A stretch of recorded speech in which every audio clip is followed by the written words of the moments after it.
Hi everyone, I'm Kimberly Adair Gagnon, and I'm here. I've been creating these YouTube episodes, and I'm trying to share my journey with remote learning through this global pandemic. And so I just wanted to reiterate what I said in my first video, because I don't know if this is the first video you've watched um, or if you've been kind of following all along. But I just want to share, and I think that collaboration is really important. And I'm learning from a lot of other people out there. And I also want to be honest and show kind of the mistakes and the reflections that I'm making all along the way and document that. And so in my first video, I said, in the words of Brene Brown, it feels pretty vulnerable to kind of put yourself out there. And so I thought about that today too. And I started thinking about how my videos aren't professional, and I'm not doing several takes, and I'm just kind of putting it out there as it is, because like all of us out there, all of my teacher friends and fellow teachers around the world, we don't have extra time these days, and our plates are really full, and going from a collaborative, busy classroom where students are doing most of the top talking, and I'm doing most of the prompting. Is This is tricky because I'm having to move a bit more into a direct teaching model with videos, because I don't have that interaction with the kids in the moment in the same way.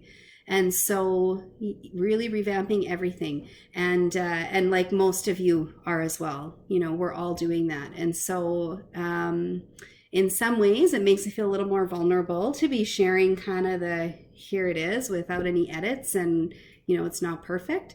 And in other ways it feels really safe, because I know that we've all been dealt the same cards here, so we're all in the same boat. I hope you enjoyed today's video.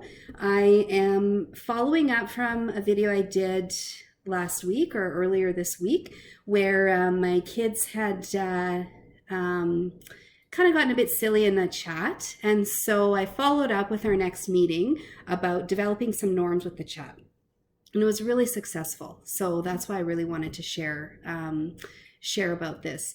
I also want to put in another plug for Reading Apprenticeship, because if it wasn't for Reading Apprenticeship, I don't know if it would have been as successful. And in my classroom, we've really built some strong collaboration routines. Kids are accustomed to having discussions and sharing their ideas, and that's a routine that's normal for us, talking about our thinking. We've developed a really safe culture to make that happen.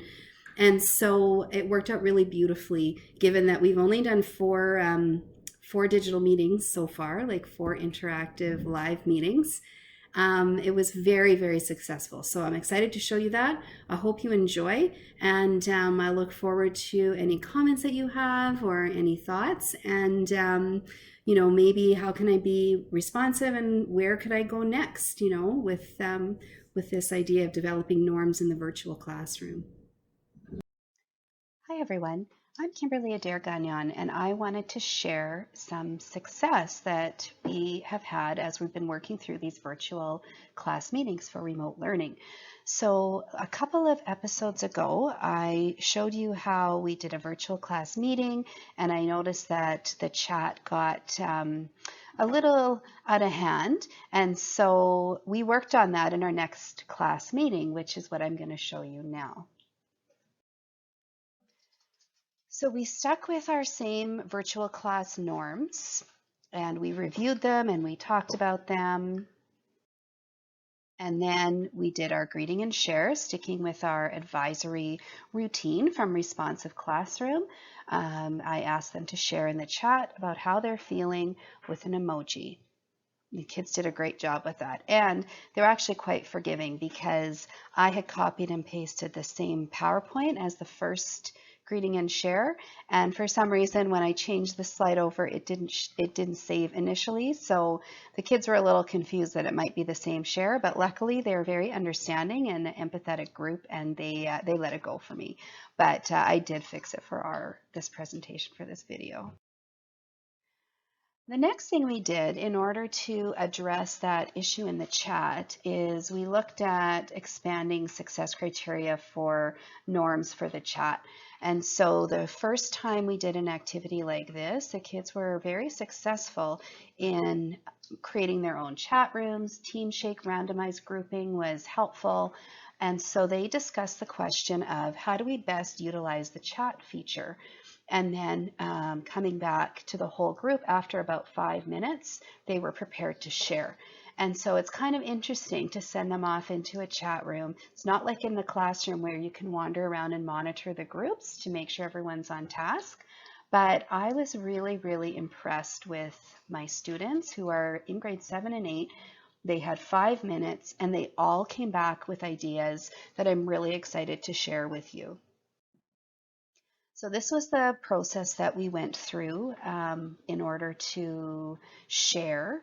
The students had to explain whether their team had any disagreements, what they had disagreed about, and how did they work together to come to a consensus.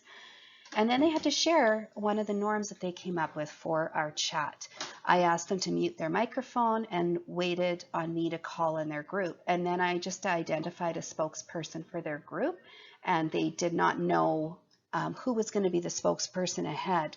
So I was really impressed. All groups had something to share. All groups were able to easily respond to these questions. And here's what they came up with. Norms for our chat: stay on topic, contribute ideas, ask questions, show up in the chat and participate, be respectful, answer people's questions if you know the answer, and help each other.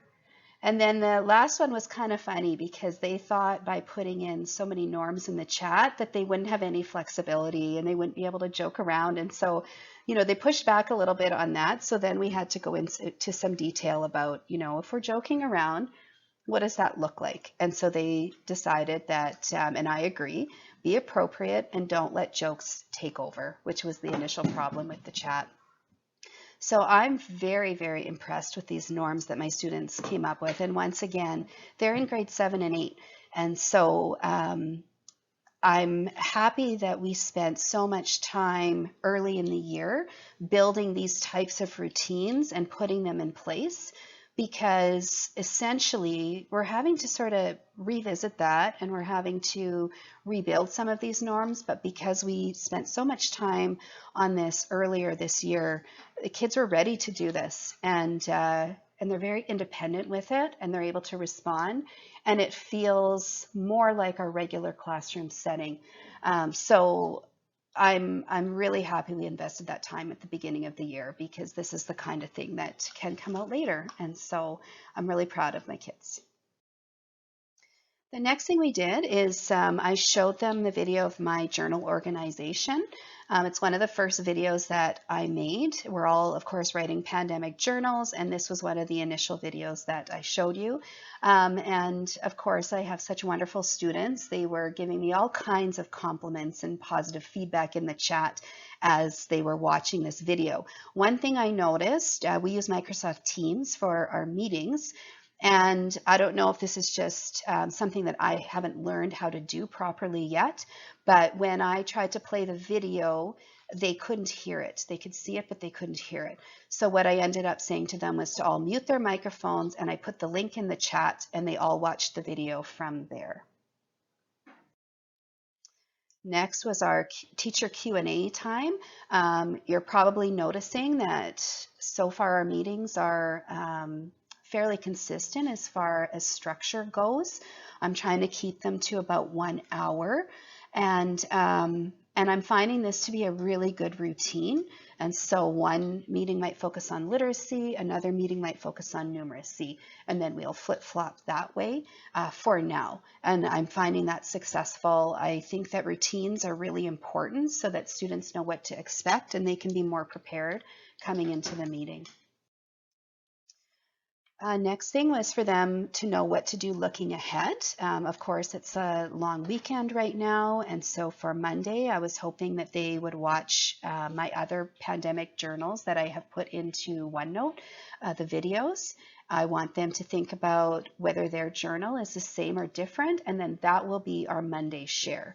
We also use a program called Mathletics that we've been using all year, and so I'm asking them to spend 30 minutes on Mathletics before we meet again. And another piece of our routine for these meetings is to end with positivity. And so I've been doing mindfulness the last meeting and this meeting, which I have found to be successful.